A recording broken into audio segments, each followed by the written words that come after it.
إن الحمد لله نحمده ونستعينه ونستغفره ونعوذ بالله من شرور أنفسنا ومن سيئات أعمالنا من يهده الله فلا مضل له ومن يضلل فلا هادي له وأشهد أن لا إله إلا الله وحده لا شريك له وأشهد أن محمدا عبده ورسوله صلى الله عليه وعلى آله وأصحابه أجمعين.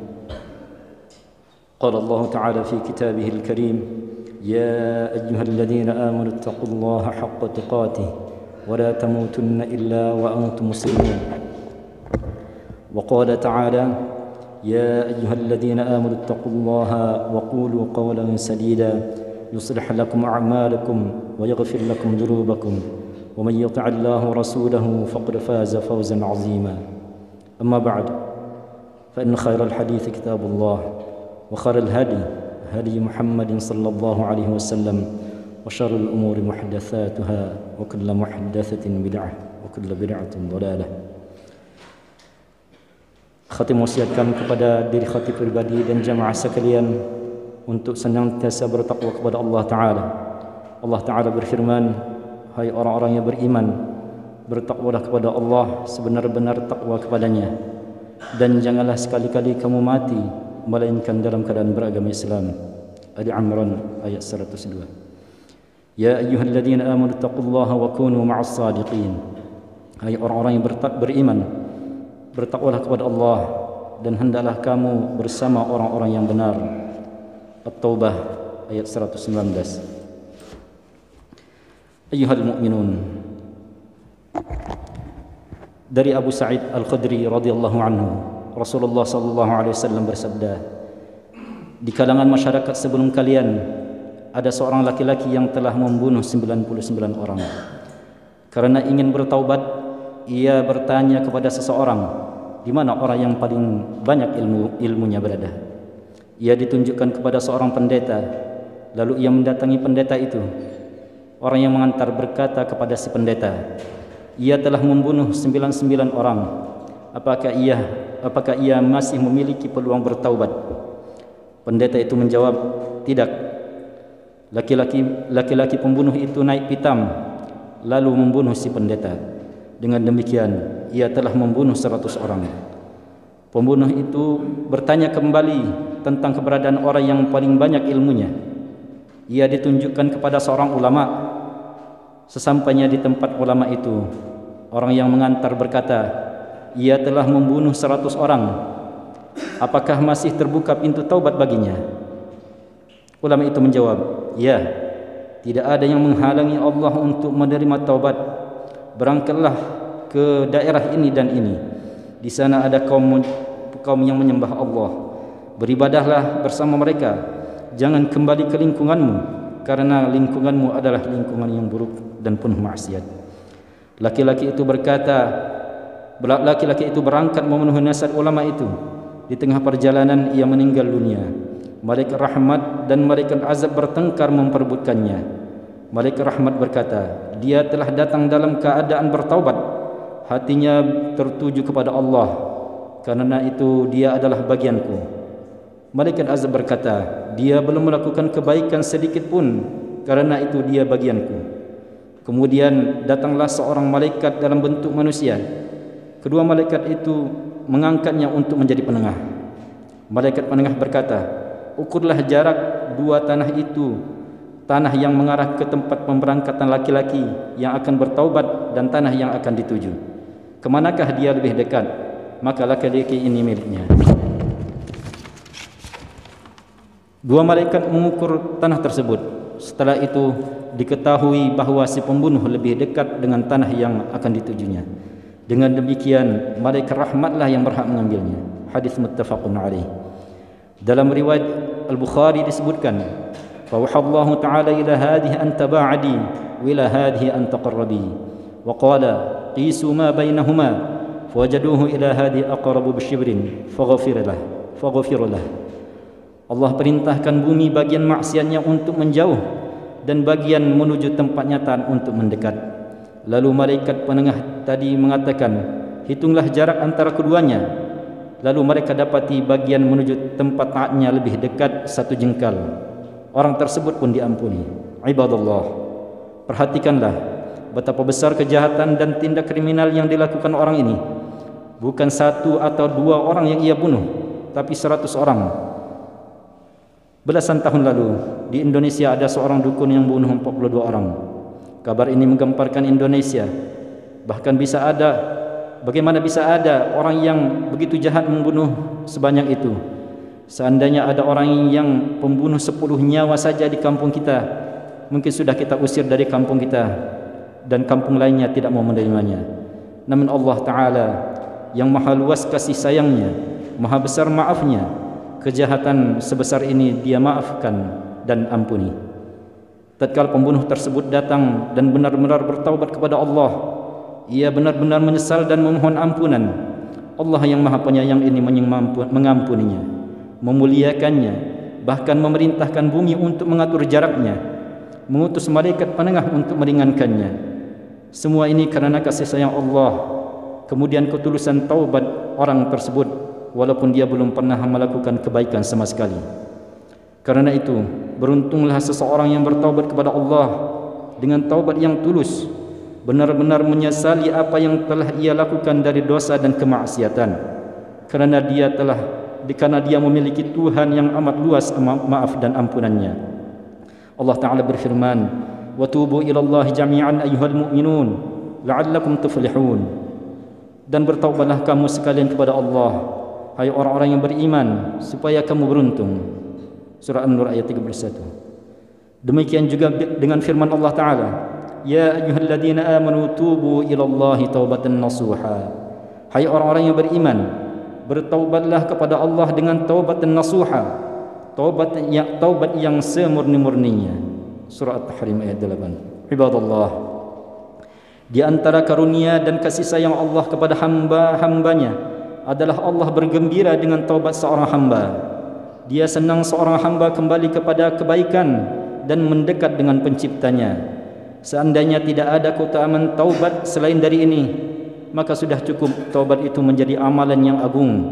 Dari Anas bin Malik radhiyallahu anhu, Rasulullah SAW bersabda, sesungguhnya Allah sangat gembira dengan taubat hambanya ketika ia bertaubat kepadanya, melebihi kegembiraan seseorang di antara kalian yang berada di atas kendaraannya dan berada di suatu tanah yang luas, yaitu padang pasir. Kemudian hewan yang ditungganginya lari meninggalkannya, padahal di hewan tunggangannya itu ada perbekalan makan dan minumnya, sehingga ia pun menjadi putus asa. Kemudian ia mendatangi sebuah pohon dan tidur berbaring di bawah naungannya dalam keadaan hati yang telah berputus asa. Tiba-tiba ketika ia dalam keadaan seperti itu, kendaraannya tampak berdiri di sisinya. Lalu ia mengambil ikatnya. Karena sangat gembiranya, maka ia berkata, ya Allah, Engkau adalah hambaku dan aku adalah Rabbmu. Ia telah salah mengucapkan karena sangat gembiranya. Hadis riwayat Muslim. Ibadallah, renungkanlah betapa besar karunia Allah ini. Bayangkan bagaimana kegembiraan orang ini yang awalnya dia telah pasrah menghadapi kematian, bayangannya hanya kematian, lalu dia menemukan harapan kehidupan. Saking gembiranya dia ingin bersyukur dan berterima kasih kepada Allah, namun malah salah ucap. Bisa kita bayangkan bagaimana sukacita yang dialami orang ini. Namun Allah Ta'ala lebih gembira lagi dibanding orang tersebut tatkala ada hambanya yang bertaubat. Bukan karena Allah butuh, tapi Allah senang dengan orang yang ingin menjadi baik. Artinya, besar dan agung sekali kedudukan taubat dalam ajaran Islam. Keutamaan taubat itu bukan hanya sebatas ampunan semata, tapi Allah ganti keburukan mereka dengan kebaikan. Sebagaimana dalam firman Allah, illa man taba wa amana wa amila amalan salihan fa ulaika yubaddilullahu sayyi'atihim hasanat wa kana Allahu ghafurur rahima. Kecuali orang-orang yang bertaubat, beriman dan mengerjakan amal saleh, maka itu kejahatan mereka diganti Allah dengan kebajikan, dan adalah Allah Maha Pengampun lagi Maha Penyayang. Al-Furqan ayat 70. Karena itu rugi sekali seseorang yang tidak bertaubat kepada Allah, rugi sekali seseorang yang mengeraskan hatinya dan setia dengan kemaksiatannya. Aqulu qawli hadza fastaghfirullah wastaghfirullah li wa lakum wa lisairil muslimin min kulli dhanb fastaghfiruhu innahu huwal ghafurur rahim. Allahumma shalli ala sayyidina Muhammad wa ala ali sayyidina Muhammad.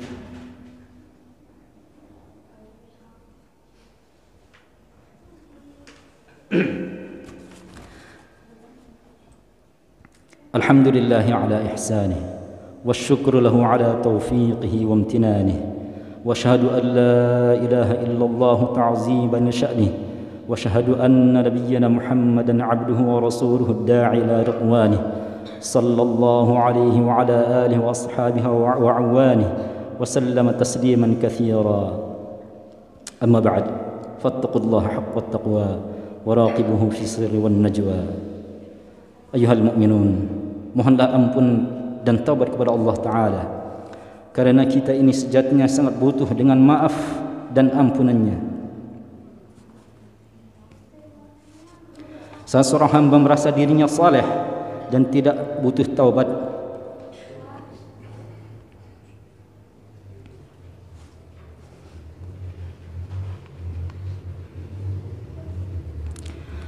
saat seorang hamba merasa saleh dan dirinya tidak butuh taubat, maka ketahuilah ia tengah masuk perangkap syaitan. Syaitan membuatnya tertipu dengan dirinya, dengan ibadah yang dia lakukan. Bahkan syaitan membuat dia tertipu dengan membisikkan pada mereka, tenang, Allah itu Maha Pengampun. Terus lakukan apa yang kau lakukan.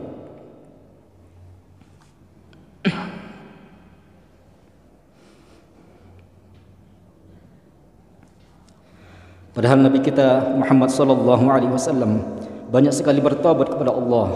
Beliau memohon ampunan dan beristighfar 100 kali dalam sehari.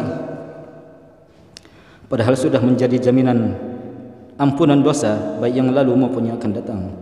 Beliau sallallahu alaihi wasallam bersabda, "Ya ayuhan nasu tubu ila Allah, fa inni atubu fil yawmi ilaihi 100 marrah."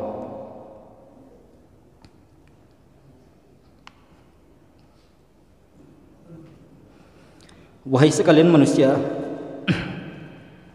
bertaubatlah kepada Allah, karena sesungguhnya aku juga bertaubat kepadanya sehari 100 kali. Hadis riwayat Muslim. Lalu seperti apa bentuk taubat yang benar-benar taubat? Pertama, seseorang menyesali perbuatan dosanya. Kedua, berhenti dan meninggalkannya. Dan ketiga, bertekad kuat untuk tidak mengulanginya lagi. Kalau berkaitan dengan hak manusia, maka butuh syarat keempat, yaitu mengembalikan hak mereka. Kalau setelah syarat-syarat ini dia hadirkan saat sedang bertaubat, namun di masa mendatang ia jatuh lagi dalam perbuatan maksiat, maka dia hadirkan lagi syarat-syarat ini, dan jangan berputus asa dari rahmat Allah Ta'ala. Dari Abu Hurairah radhiyallahu anhu, Rasulullah SAW bersabda, seorang hamba melakukan suatu perbuatan dosa, lalu dia berkata, "Ya Allah, ampunilah dosaku."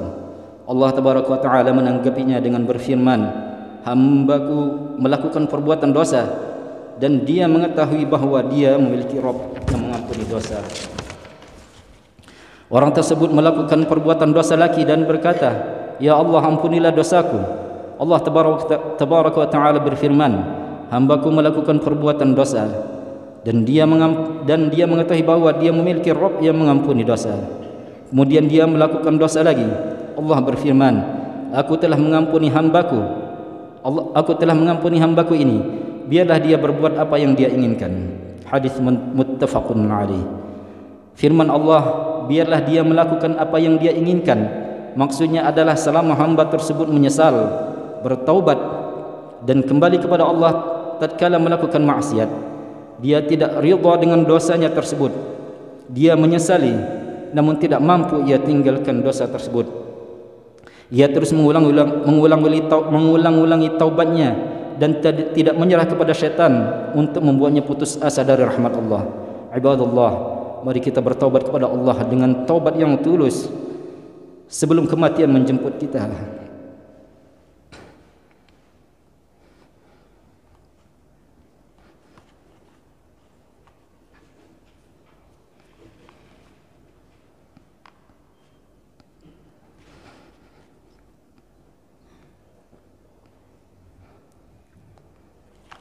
sehingga kita menyesal dan mengucapkan seperti ucapan orang-orang pendosa yang Allah ceritakan, an taqula nafsi ya hasrata ala ma faradtu fi jambillah wa in kuntu laminas sakhirin.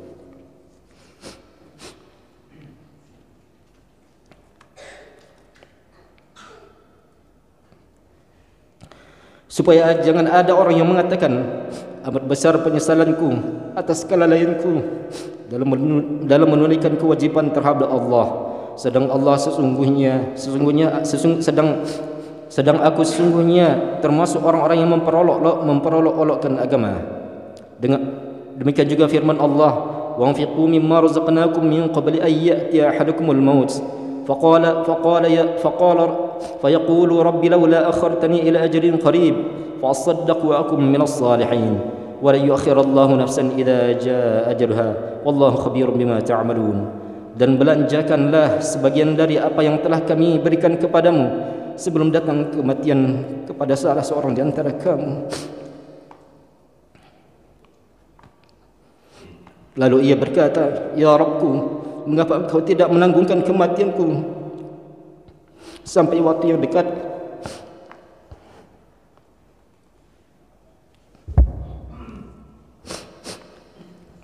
Yang menyebabkanku dapat bersedekah dan termasuk orang-orang yang saleh. Dan Allah sekali-kali tidak akan menangguhkan kematian seseorang apabila telah datang waktunya, waktu kematian. Dan Allah Maha mengenal apa yang kamu kerjakan.